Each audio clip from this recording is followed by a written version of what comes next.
Les Warriors frappent donc d'entrée très fort du côté de Houston. Ils sont allés chercher la victoire grâce à leur duo exceptionnel, Curry et Jimmy Butler. Les anciens ont montré un peu la route aux jeunes qui découvraient les playoffs. Les gars, on a tous les trois regardé le match. Évidemment, c'est mieux pour en parler. On a senti ce truc expérience et un peu des gars qui découvraient les playoffs. Tellement, alors malgré l'avantage du terrain, la saison bien meilleure réalisée par les Rockets, eh ben on a vu que les playoffs c'est un autre métier.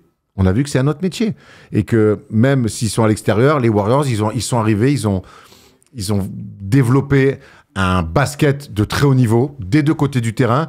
Ils ont contrairement à d'autres à l'Ouest accepté le combat que leur ont mis les Rockets, parce que les Rockets, ils sont arrivés pour leur taper dessus. Et en premier sur Steph Curry. On se souvient du match de saison régulière qu'ils étaient allés gagner, le dernier, là, du côté du Chase Center, où ils avaient bien muselé Steph Curry de manière assez physique. Là, ils sont venus dans un combat. En face, le problème, c'est que les mecs, ça fait 10 ans qu'ils sont dans les combats. Et ça s'est vu tout de suite. Et tu as tout résumé. On va évidemment aller dans le détail. Mais on a vu que les Warriors, c'était leur métier depuis 10 ans et que les Rockets, ils venaient d'être embauchés dans la boîte. Voilà. T'as eu la même sensation? Ouais, à part sur les premières minutes, je me suis dit, ah ouais, ils sont bien les Rockets, ils démarrent bien, ils sont bien rentrés dans leur premier match. Ouais, je suis obligé. Et ils sont bien rentrés, les autres tranquilles, ils n'ont pas paniqué, ils sont revenus petit à petit, ils ont installé leur match. Et comme j'aime à le dire, il y a les deux meilleurs joueurs des Warriors sont meilleurs que le meilleur joueur des Rockets. Et on l'a vu sur ce premier match en tout cas. Le beau contrôle. En tout cas, je me suis régalé. Moi, j'aime beaucoup les matchs comme ça, là. Ça a défendu très fort. Ça a accroché un peu. Ça a poussé. Il y a eu beaucoup de duels, que ce soit défensifs. J'ai vu beaucoup de choses intéressantes. Et voilà, c'est une série, je pense, qui va nous régaler jusqu'à la fin. La première chose sur laquelle je veux aller, tu as commencé à en parler, c'est Stephen Curry, parce qu'il y avait beaucoup d'attentes autour de lui. Tu en avais parlé dans Clutch. Parce que les gens disaient il va falloir scorer sur Amen Thompson, il va falloir scorer sur Dillon Brooks. Et alors on se rappelle, tu avais commencé à en parler, il avait mis 3 points contre les Rockets lors de leur dernier affrontement en saison régulière. Et là, il a mis 31 points, comme s'il avait besoin de rappeler qu'il était quoi. Bah peut-être, parce que certains pensaient, ont cru, dans les échanges nombreux qu'on a sur les réseaux, sur les chats, de dire « Ah, il va se faire éteindre par Amen Thompson ». Donc un mec qui est all-time, qui a 4 titres sur les 10 dernières années, va se faire éteindre par un rookie. Et puis encore une fois, c'est pas King of the Court, hein, c'est pas du 1 contre 1 avec 3 dribbles max. Et même là, déjà, bon courage. Mais on le voit, Steph Curry, comment tout le système Warriors est fait pour lui. Les courses, le suivre, c'est tellement dur. Et une fois que tu es sorti des écrans et que tu as réussi à peine à le suivre, il faut que derrière, tu aies les cannes et le cœur pour le contrôler sur le dribble ou sur un attrapé-shooté. Donc... non, Steph Curry est un joueur all-time, il l'a mis hier. D'ailleurs, c'est une bascule du match parce que les Rockets s'accrochent et il met 2 tirs, le 3/4 terrain, enfin le 2 mètres derrière la ligne, là, quand il reste 1 seconde de possession, et ce tir attrapé où il y a un mec dans la hanche et il met quand même en sortie d'écran. Il a tué psychologiquement les Rockets et pourtant, ils sont essayés, hein, tu l'as dit, Amen Thompson, Terry Eason, Dillon Brooks, il les a détruits à chaque fois. Ouais. Je me suis posé la question à la fin du match, est-ce qu'il serait pas le meilleur Stephen Curry peut-être qu'on ait vu depuis le début de sa carrière? Watch out, hein. Ouais, mais je le trouve quand même fantastique. Mettre 31 points sur un petit score comme ça, déjà c'est énorme. Il est jamais fatigué dans les courses, dans le volume de jeu. Mec, il est... Moi, je fais 2 allers-retours, j'en peux plus, je tire la langue, je demande changement. Lui, il enchaîne les coupes, les jeux sans ballon, les mains à main, il coupe, il génère tellement de jeux que je me dis, est-ce qu'il a déjà été aussi fort? Il doit pas fumer. Non, ça c'est sûr. Fume pas. Je le trouve très fort en pénétration. Ses pénétrations sont très sous-cotées parce qu'au début du match, toujours, il lui laisse aucune situation à 3 points. Il dit, vous voulez pas me laisser shooter à 3 points? Je vais aller voir un peu plus près. Ses finger roll avec la planche, contrôle, il passe dessous. Et c'est pour ça que je me dis, en tout cas, alors c'est peut-être pas son meilleur niveau all-time, mais il en est pas loin et il a quoi, 37 ans? Ouais. C'est quand même un sacré exploit parce que pour le coup, il n'a pas un physique non plus hors norme. En tout cas, il a un cardio hors norme et un cœur hors norme. Steph Curry est le meilleur shooter de l'histoire, mais Steph Curry n'est pas qu'un shooter. Non. Mais ça, on l'a toujours dit. Mais c'est un peu sous-côté. Cette lecture du jeu qu'il a, c'est-à-dire que on veut pas que tu tires à 3 points, pas de problème. Je vais lâcher une grande passe D. Je vais me rapprocher du cercle pour aller finir. Ouais. Il a le mid-range, je sais pas ce qu'il préfère. Il aime bien aller chercher sur la planche, sur des finitions. Il a pas forcé. Non, il force pas. Hier, il est ultra propre. Et encore une fois, et je pense que ça va être une des clés importantes pour les Rockets qui va leur compliquer la tâche, c'est que tu peux pas aller dans un money time avec cette équipe des Warriors. Parce que tu perds. Jimmy Butler, Draymond Green, Steph Curry, si les 3 sont sur le terrain dans un money time de playoff face à cette équipe des Rockets, tu perds. Hier, quand ils reviennent à 4 points, il reste 7-8 minutes, on est dans un money time, tu vois 2 possessions d'affilée des Rockets, c'est Jalen Green et Amen Thompson qui vont s'empaler dans la défense. Derrière, tu as deux possessions parfaitement menées de la part des Warriors. Tu passes de -4 à -9. Ouais, Jalen Green qui fait n'importe quoi. Juste pour finir sur Steph Curry, tu le disais, c'est peut-être le meilleur Steph Curry. Moi, il y a un truc où il m'impressionne peut-être un peu plus qu'avant, c'est la défense. Parce qu'hier, les Rockets, ils ont essayé de le cibler. Il bouge pas. Il bouge pas, il sait pas. Avant, ça pouvait être un mismatch, ça l'est moins en moins, j'ai l'impression. C'est un mismatch de taille. On l'a vu avec Amen Thompson, on l'a vu avec Terryson un peu. Par contre, oui, tu viens pas lui dire on va lui casser la gueule. Hein. Hier, il fait un match physiquement, mais de toute façon, on l'a vu évoluer. Hein. Ouais. C'est plus le mec qui sort de Davidson. Il a des brandillons, mon ami. Il est gaillard, Steph Curry. Il est grand en plus. Ouais, il est grand. Il fait quoi, 92, 12, ouais. Il est gaillard, Steph Curry. Donc hier, t'as raison. Ils ont voulu le châtier. 90. Ils ont voulu aller dans un combat sur du post-up, des choses comme ça. Et mon gars, il a pas bougé. Et il a accepté le combat en plus. Et ça, c'est pas bon signe pour la suite pour les Rockets. Je dirais même c'est un bon défenseur. Il tient ses duels. Il est dans l'impact. Il s'échappe pas. On l'a vu au rebond sauter. Alors oui, des fois, c'est pas possible. Il fait exprès en fait, le mec. Gros, il est accro aux réseaux sociaux, le mec. Il est obligé de prendre son téléphone quand il a 2 secondes. Gros. Laisse ton téléphone tranquille. J'arrive pas à envoyer une vidéo. Vas-y. Et donc, je sais plus ce que je disais, que Curry, physiquement, défensivement, il s'est pas échappé, tu l'as dit. Il risque, même sur les mismatchs, sur certains post-up, il se fait pas enfoncer et tout. Donc, il est exemplaire des 2 côtés du terrain. Et ça, c'est de bon augure pour la suite, côté Warriors, parce qu'on parle toujours Warriors, l'attaque exceptionnelle, mais la défense, mon gars, qui met hier. Hier, la défense collective, l'impact. Hier, il joue l'une des meilleures défenses de la ligue, que sont les Rockets, avec des jeunes, de l'impact physique. La deuxième meilleure défense en saison. Des jeunes, de l'impact physique des athlètes. T'inquiète, on est là, on est là, on va répondre et on va même mieux défendre que vous. Et ça, le message qu'ils envoient hier, les Warriors, après en attaque, ils sont insupportables. À jouer small ball, moi, le petit Gary Payton qui vient poser des écrans et qui roll et qui flaire, c'est insupportable à défendre. Et qui rebond offensif tout le temps. Insupportable à défendre parce qu'il monte aussi haut que les grands avec son jus, mais par contre, il est inarrêtable. Et puis tout le monde est dans son rôle. C'est ça que j'aime chez les Warriors, c'est que tu vois qu'il y a personne qui déborde. Hein. C'est tout pour Curry autour. Jimmy Butler, vous occupez pas de moi et je vais avoir des solutions. Je vais prendre le ballon si jamais il y a un contrat en fin de possession. Je vais faire des coupes baseline pour finir les actions. En transition, je me projette et tout le monde reste vraiment dans son rôle. Voilà. Et on se rappelle un peu, je sais pas si c'était en play-in ou en fin de saison où Buddy Hield s'était fait un peu réprimander par Draymond Green parce qu'il avait il a voulu créer un peu de jeu, commencer à dribbler et tout. Il a dit, mec, t'es pas là pour ça. T'es là pour du catch and shoot, faire des coupes, une sorte de leurre en fait pour un peu attirer la défense, mine de rien, parce que ça reste un bon shooter, pourquoi pas décaler les autres aussi. Buddy Hield, c'est bien que t'en parles, il s'est fait détruire aussi par Jimmy Butler, bien sûr. Qui lui a dit arrête de dribbler. C'est ça que je te dis. Mais c'est les rôles, c'est comme ça qu'une bonne équipe fonctionne. C'est des rôles, chacun joue sa partition. Le rôle de Buddy Hield, je crois qu'on l'a compris. Hein, mais il va avoir ses 10-15 minutes. Écoute, 10-15 minutes, c'est beaucoup déjà. Mais je me souviens quand il y avait Steve Kerr sur le banc, quand il prend 2 shoots alors qu'il y a Steph Curry ouvert et qu'il lui dit salut Buddy, je te présente le meilleur shooter all time. Voilà. Mais je t'aime beaucoup, Buddy, il lui a dit. Il y a un autre truc, tu commences à en parler, Jimmy Butler. On a fait la vidéo des Lakers hier, là, donc si vous regardez la vidéo aujourd'hui, dans cette vidéo, on disait qu'on avait du mal à savoir s'il se marchait pas un peu trop dessus, Luka Doncic, LeBron James. Jimmy Butler, hier, on le voit pas. Fin de match, il a 2 possessions où il met 2 paniers sur la gueule. En fait, il a montré en quelques minutes ce pourquoi il allait être là et la certitude qu'il va amener dans les fins de match. On va rajouter évidemment son aspect défensif où les deux avec Draymond Green, c'est un délire, c'est du jamais vu de jouer aussi petit et d'avoir autant d'impact défensif sur des grands et d'être aussi dur. Même si Houston, en jouant grand, un peu tard dans le match, ils ont réussi à causer des problèmes, on y reviendra. Mais Jimmy Butler, t'as raison, mais on sait qu'il a ça en lui. Ça peut être un scoreur quasi exclusif. On se souvient de son run avec Miami pour aller en finale en 2023, mais aussi, ça peut être aussi ce all-around. Jimmy Butler, il le sait, il a plus grand-chose à prouver sur qui il est. Il connaît parfaitement la NBA, le basket, les playoffs, pour comment on va en finale. Et donc lui, en fait, c'est ce qu'il dit depuis qu'il est là. Il fait, moi, j'arrive, je regarde le scénario du match, qu'est-ce qu'il faut que je fasse à cette équipe-là pour qu'on puisse gagner. Et il fait tout le temps la même chose. Il regarde, il dit là, il faut que je fasse ça, il faut que je fasse ci, il faut que je fasse ça. Steph, il est chaud, vas-y, on va lui mettre des écrans, on va lui faire des passes. Ah ben là, il est un peu coupé, c'est à moi d'aller mettre des points. Et c'est un enfer à défendre. C'est-à-dire que tu vas pas le voir pendant 10-15 minutes et derrière, il va prendre 2 fois la balle, il va mettre 6 points. C'est une galère. Il provoque beaucoup de fautes, il va au rebond. Il est magnifique, hein, Jimmy Butler. Il est exceptionnel et je pense que quand il dit « je suis là pour gagner », il le pense vraiment, quoi qu'il en coûte, c'est que Il est vraiment capable de faire un match où il joue 40 minutes. Si ça se passe bien pour son équipe, s'il doit shooter 3 fois, il shootera 3 fois et il sera super content à la fin du match. C'est vraiment un mec dans cet esprit-là, c'est-à-dire il veut faire tout ce qui est possible pour son équipe, pour les aider à gagner, c'est-à-dire faire le play juste. Voilà. Il a rien forcé hier.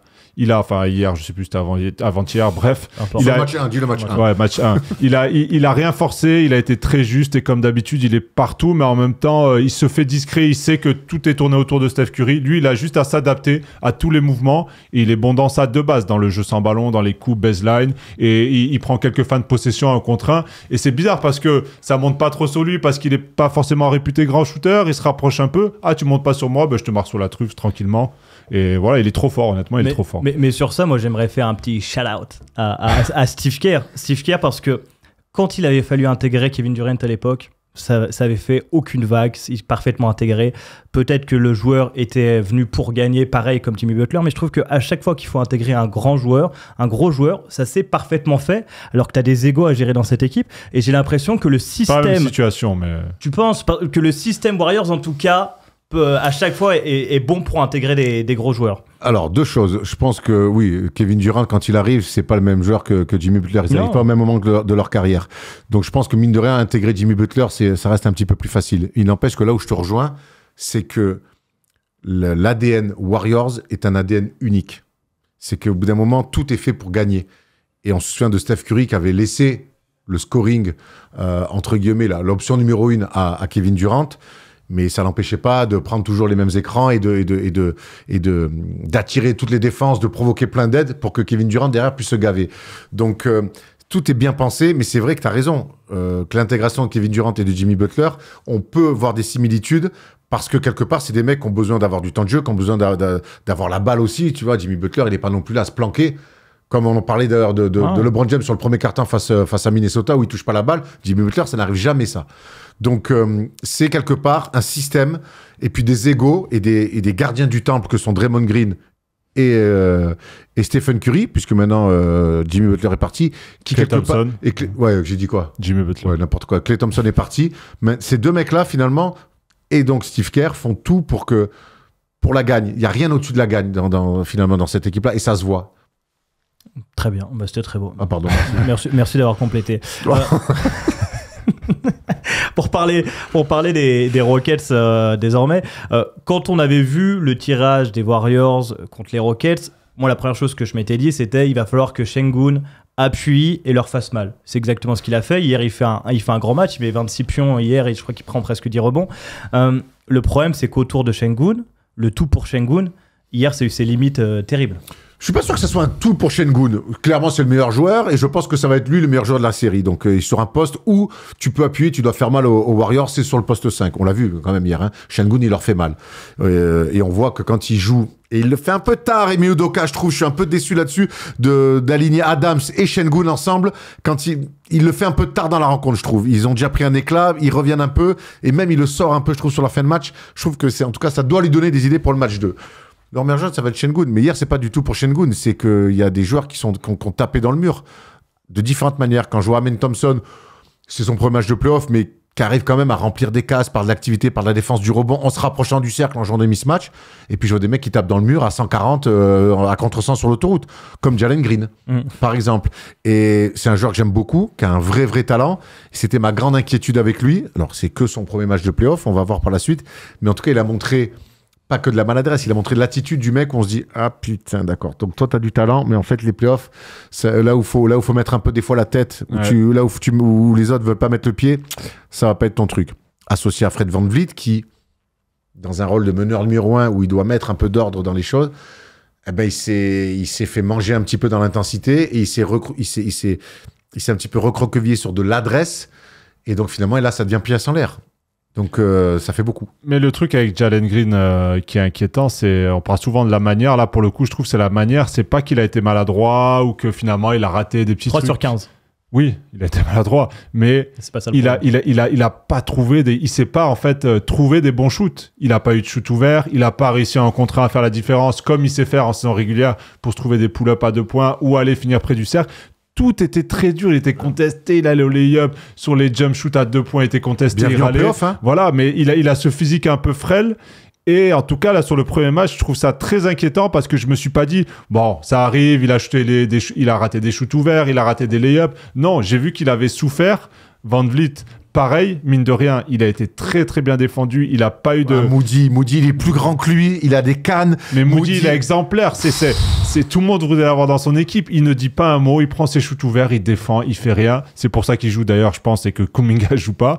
Mais peut-être qu'on pourra dire un mot sur Kuminga. Mais Van Vliet et Green, ils se sont fait éteindre par la défense. C'est pas qu'ils ont été maladroits parce qu'ils ont eu des shoots ouverts. Ils n'ont pas eu de shoots ouverts, ils n'ont pas eu de drive. Et au bout d'un moment, il faut donner aussi du crédit à la défense des Warriors. Et beaucoup de crédit. D'ailleurs, Jalen Green, ce qui me gêne par la manière, plus que passer au travers, c'est que tantôt, je l'ai vu s'échapper, se cacher.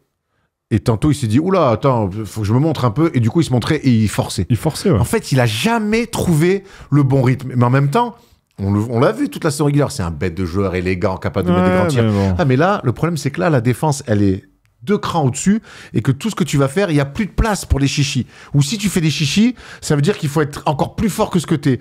Et je l'ai trouvé complètement, en fait, à contresens tout le match. Alors, on va voir comment il va revenir après un match comme celui-là où il s'est fait rentrer dans la gueule. Et le message de tous les mecs qui ont défendu sur lui, c'est « Oh, on est rentré dans ta tête pour l'instant. » Donc, ça va être très intéressant de voir son retour. Fred VanVleet, oui, on a souvenir de lui à Toronto, c'est bien, c'est sympa. Fred VanVleet à Toronto, il y avait Kyle Lowry, et Kawhi Leonard et Pascal Siakam. On lui demandait pas de porter l'équipe. Là, mon gars, là, t'es meneur de jeu. Quand c'est un peu le why, il faut mettre la main sous la balle. On sait qu'il a quand même cette tendance il aime bien prendre des shoots. Et puis, il n'y a personne en backup. Et puis, il y a zéro backup. Il n'y a pas de backup. Il n'y a pas de backup. Holiday, c'est un mec qui veut mettre des paniers aussi. Il peut pas jouer et moi, j'ai c'est tout. Hein. Juste une mini question comme ça que je me posais. Est-ce que Jalen Green, par exemple, est meilleur qu'un Tyler Hero? Bah, aujourd'hui, non. Ou qu'un Jalen Williams? Non, parce que moi, on a... Moins complet que Jalen Williams.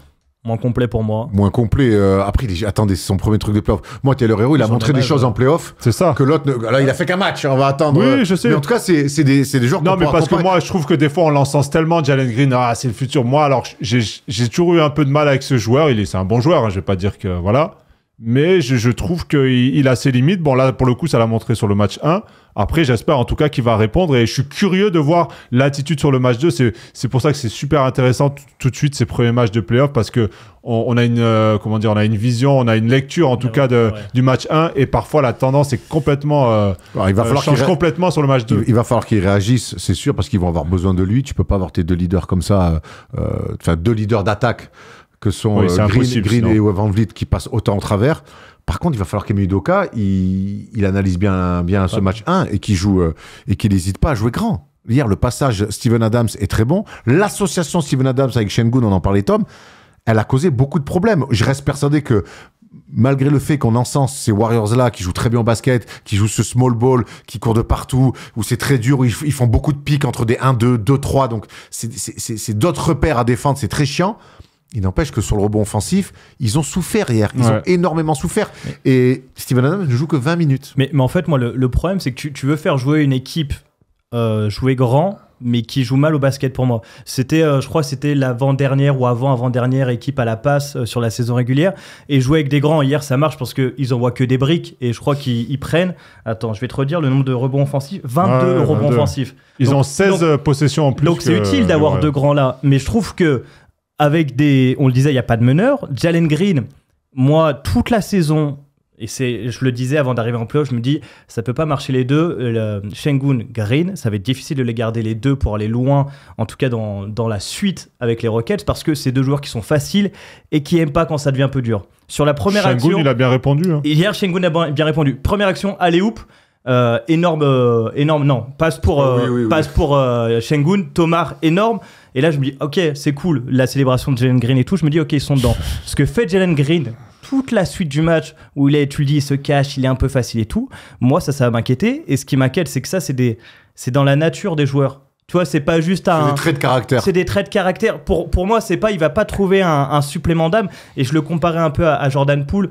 Il a un physique un peu frêle, hein. Ouais, qui était un super joueur de sortie de banc, qui est un talentueux de ouf. Et quand il a fallu un peu step up, il l'avait pas en lui. Et je suis pas sûr que Jalen Green l'ait en lui. La comparaison se tient. On va laisser un peu plus de temps. Moi aussi. On va laisser un peu plus de temps. On va à Jalen Green, mais c'est vrai qu'en tout cas pour l'instant il est sous les radars. À l'inverse d'un autre, qui est Jabari Smith, qu'on ne voit pas, mais alors qu'on ne voit pas parce qu'il voit peu la balle.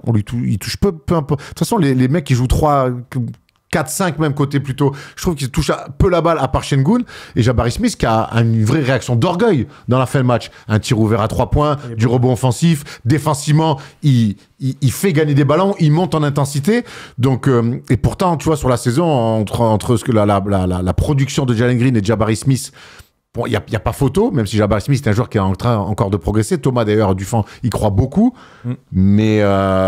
Mais hier, moi, je suis beaucoup plus rassuré du match de Jabari Smith que celui de Jalen Green. Hein. Ouais, mais pour revenir un peu sur Steven Adams, t'as raison. Moi aussi, je me suis dit, est-ce qu'il devrait le faire, le mettre un peu plus avec Şengün? Après ça, il est véloce, hein. Il peut aller trapper. On l'a vu faire. Ouais, non, défensivement, c'est plus en attaque. Ça va être une attaque un peu chantier. Alors, il faut partir au mastic, il faut lui donner la balle, il faut. Parce que hier, c'est le seul joueur en positif hein, sur le match de plus-minus. Il a plus 4. C'est le seul quand il est sur le terrain qui a plus 4. Commence pas à envoyer des vidéos sur ton téléphone. Non, mais est-ce que finalement les Rockets peuvent battre les Warriors sur le basket? Non. Est-ce que les Rockets peuvent battre les Warriors sur le combat, sur la guerre de tranchées à l'intérieur en envoyant Şengün, Jabari Smith et Adams? Est-ce que elle est pas là? Elle est pas là la vraie solution. Dans une guerre de tranchées, voilà, c'est les épuiser aussi à l'intérieur sur le rebond. Mais je me dis quand même que bon, après ils ont été ultra maladroits les Rockets, mais 16 rebonds offensifs de plus, c'est énorme. C'est-à-dire que tu as 16 possessions en plus, possibilité de marquer 32, peut-être 35 points en plus, et malgré ça, ils en prennent 10. Donc, en tout cas, il y a 2 joueurs, il va falloir qu'ils répondent, c'est Van Vliet et surtout pour moi Jalen Green, parce que Van Vliet. On connaît son plafond. Voilà, on connaît son plafond. On connaît ses qualités, on connaît ses défauts. Green, c'est maintenant là qu'il va construire son statut, en tout cas pour les saisons à venir, pour dire ok, est-ce qu'il fait partie du top ou bien finalement est-ce que j'ai déjà atteint mon plafond? Est-ce que t'es un élégant qui fait des pubs Paco Rabanne, talentueux? Est-ce que t'es juste un beau gosse? Ouais, t'es un beau gosse qui soulève la moitié de la planète? Bravo chef, mais je crois pas qu'on t'ait signé pour ça, tonton. Donc tu sens bon, t'es beau gosse, mais en playoff, ça fait pas gagner les matchs. Faut que ça pue. Voilà, faut que ça pue, faut que ça sente l'écurie. Voilà. Non mais t'as raison, le motif d'espoir, c'est quand même que c'est une équipe qui a terminé deuxième de la conférence Ouest et qu'à un moment donné ils font quand même un mauvais match. Hier ils font un mauvais match. Le motif d'espoir c'est qu'ils sont à moins 23 je crois au milieu du 3e quart-temps et qu'ils arrivent à faire un run pour revenir à 4 points. C'est une équipe d'orgueil à l'image de leur coach. Mais c'est une équipe où il y aura la place de prendre des matchs.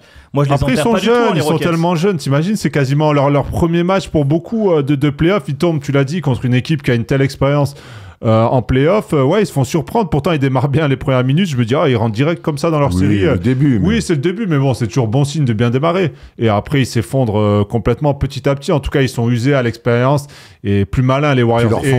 Et en plus, j'ai bien aimé l'arbitrage quand même qui a beaucoup laissé accrocher, tenir, mais en même temps, ils ont laissé aussi les attaquants repousser les défenseurs. Tu sais, des fois, ils sont tenus et on leur siffle des passages. Là, ils ont laissé des vrais combats. On voit les ralentis. Curry, ça se pousse et tout, c'est régal. Franchement, moi, j'aurais pas pu jouer là parce que j'aurais pété un câble. Moi, non. Pas que. Moi, non. Pas que pour ça, bien sûr. Mais il y a un truc qu'on dit chez les Warriors qui jouent superbement au basket, ça bouge, le sans ballon, le passing game très bagarreurs. Mais qu'est-ce qu'ils font mal? La pose des écrans de Draymond Green, la pose des écrans de Jimmy Butler, la pose des écrans de Podziemski, même quand ils font des pick and roll petit, ils touchent. Alors après, les mecs de Houston, c'est facile parce qu'ils sont tout le temps en train de suivre. Ils font vraiment les efforts. Mais tous les écrans posés, la qualité de la pose d'écran des Warriors, c'est bam, bam, bam. Ils abîment les mecs. Ils abîment tout le temps les mecs. Et ça, à la fin du match, t'as mal. Et puis, t'es là, tu te défends sur Steph Curry, il te met un démarrage. Tu vois l'écran arriver, tu fais, oh, putain, il va me toucher. Bam! Et je te jure que ça, à la longue, tu le sais mieux que moi, Tom. Ça, à la longue, ça te fatigue. Et je trouve que la qualité aussi des Warriors, au-delà du ballon qui bouge, du jeu sans ballon, c'est que toute la pose des qualités d'écran sur et off-ball, pouah!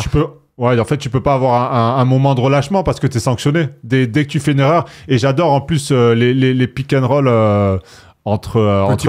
même entre Butler et Curry, parce que si ça sort un peu, Butler il flash et Green c'est tellement un bon passeur. Et c'est vrai qu'on n'a pas trop encore parlé de Draymond Green qui a été exceptionnel défensivement. On n'a pas parlé de Podziemski, on a à peine parlé de Moody qui est extraordinaire. Mais Green, lui que... Finalement, en début de saison, on disait est-ce qu'il n'est pas fini? Est-ce qu'il il était un peu dans le dur? Alors, c'est le genre de joueur, on voit qu'il est meilleur en fait quand les équipes gagnent, quand les équipes fonctionnent. C'est là que ça l'excite le plus, qu'il se donne à fond. Et encore hier, on voit que c'est le meilleur défenseur en fait de la ligue et il y a même pas photo. C'est le meilleur défenseur de la ligue. Il défend sur toutes les positions, les chocs avec Sengun, il bouge même pas sur des actions. L'autre il vient l'enfoncer, il bouge pas d'un centimètre. Il est dans toutes les aides, il vient contacter en bas, il est au contre, il est partout. On voit que lui et bien sûr il emmène toute l'équipe avec lui. Il est fantastique dans l'attitude aussi. Hier il est réprochable. Ouais, il est bien. Il va frotter un peu Sengun sur les lanceurs tranquille. Mais c'est le métier, ça. C'est le métier. Non, il est magnifique. Dans son rôle, il est magnifique. Et puis il fluidifie l'attaque de ouf. Évidemment, on découvre pas Draymond Green, mais tous les écrans qu'il met. Je savais pas qu'il faisait ça, moi. À l'opposé. Non, mais c'est vrai, t'as raison. Sur le match 1 hier. Mais regardez, je te jure, faites une palette. On pourrait presque faire une palette. Comme il découpe les mecs, mais proprement. C'est dans la lecture des passes, quand lui il est à la passe. Saucisson tranche fine.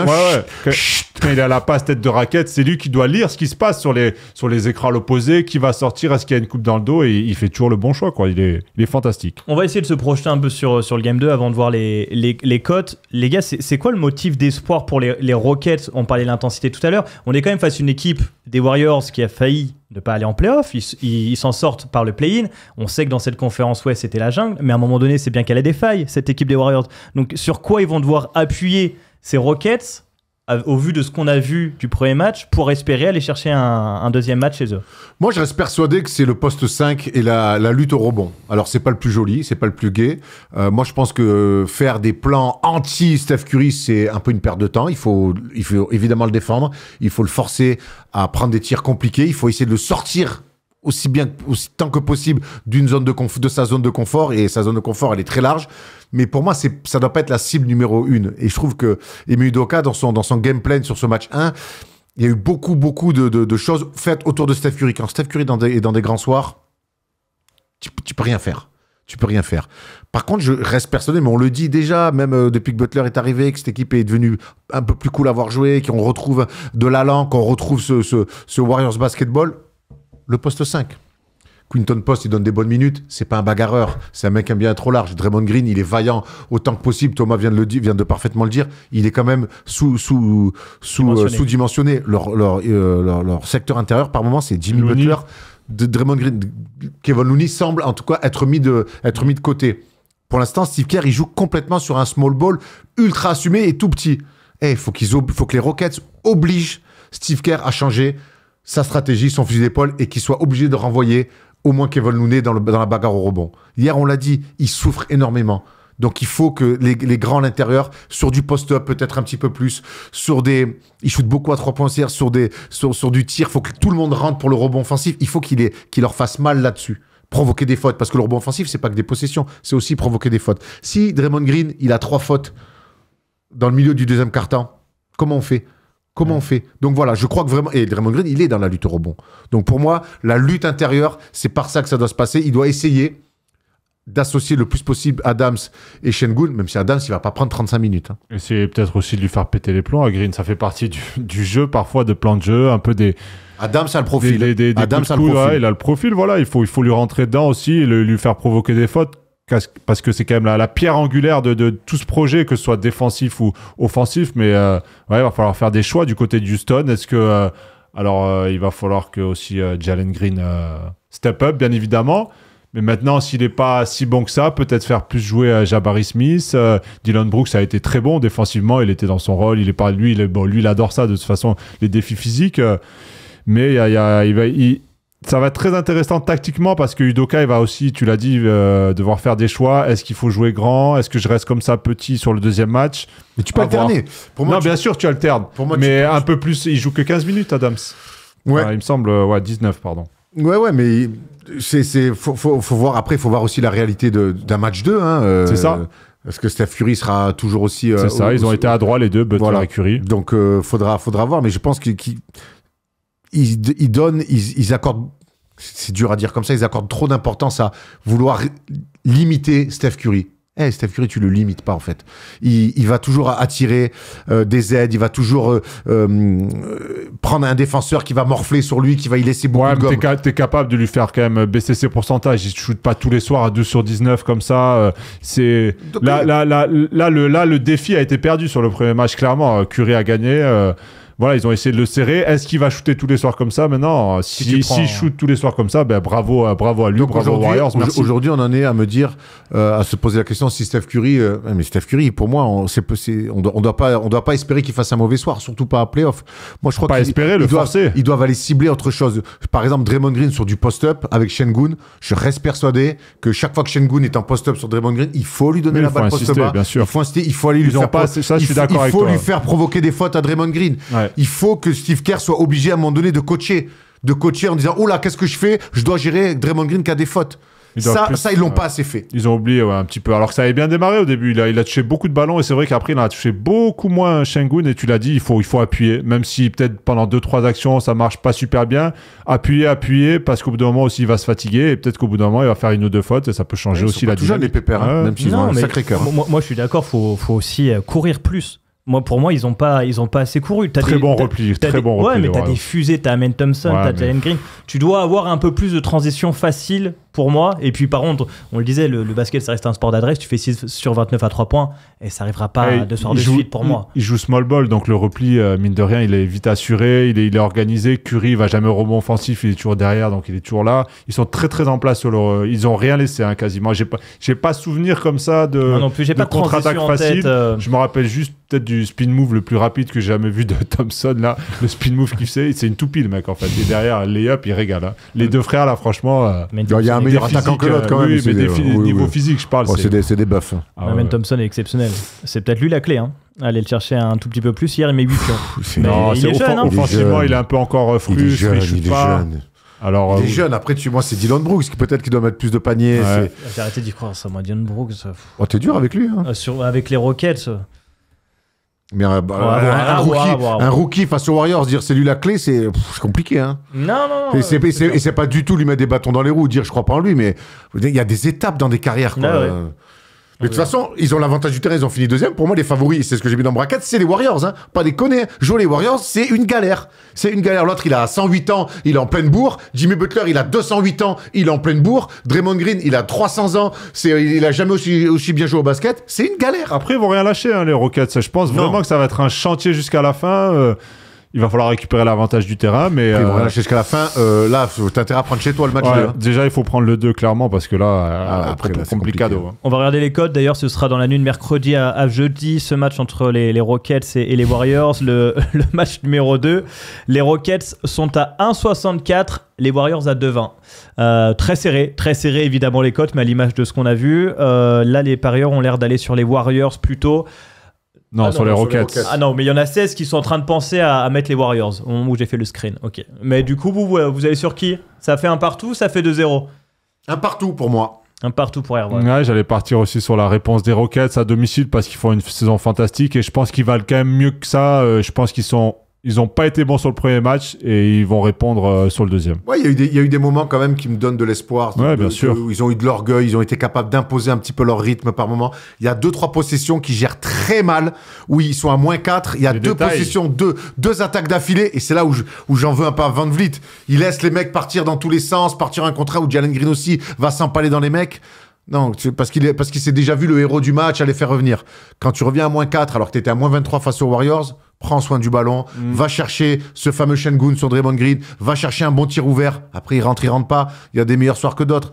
Mais en tout cas, il y a 2 possessions de Green et Thompson cumulées où ils vont s'empaler dans la défense en shootant comme ça. Ça peut pas exister. Ça peut pas exister à ces moments-là du match. Donc, mais t'as raison, il a ce petit défaut, Van Vliet, c'est qu'il a un peu ce côté parfois à vouloir faire le héros.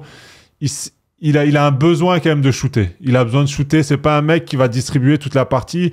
Il a besoin de son quota de shoot à la fin du match. Et là, on le voit qu'il a forcé sur des actions alors qu'à un moment, il revenait et qu'ils n'avaient pas forcément besoin de ça. Il aurait pu essayer un peu d'aller chercher Şengün et se rassurer. Et c'est vrai que ça n'a pas payé parce que voilà, il a été défendu super bien. Le problème de Van Vliet, c'est qu'il n'est pas assez fort pour être uniquement un scoreur et qu'il n'est pas assez bon passeur. Et là, en play-off, quand... Terrible constat. Non, mais réel. Ouais, quand les défenses sont comme ça sur demi-terrain, je le trouve, très... Il fait pas partie des top meneurs de la ligue. Rien de rare, quoi. Non, rien de rare. Bon, dans le chat, on nous dit beaucoup 2-0, 2-0, 2-0. Il y a quelques 1 partout quand même. mais les gens voient plutôt l'avantage aux Warriors. Vous pouvez nous dire aussi en commentaire ce que vous voyez, et puis pareil, on en reparlera jeudi dans le First Day Show, on fera une news dessus pour voir où en est donc cette série. Voilà. Une news dessus, s'il y a le match du siècle en playoff, on en fera un débat. Et s'il y a 5 Remarque, écoute, c'est quoi jeudi, c'est ton émission, remarque, c'est toi qui décides. Oui, j'ai décidé de parler de Levallois-Perret, belle équipe. Ils sont en National 1, là, il y a un nouveau projet. Ça t'a bien? Ah ouais? Ouais. Pas mal. Autour de Luc Dayan, oui. Et des investisseurs américains. Tu es au courant de ça? Non. Si. Insider, va. Bon, Insider, non. Je lis le Parisien, quoi. Bon, merci les gars. Et puis on se retrouve bientôt sur YouTube.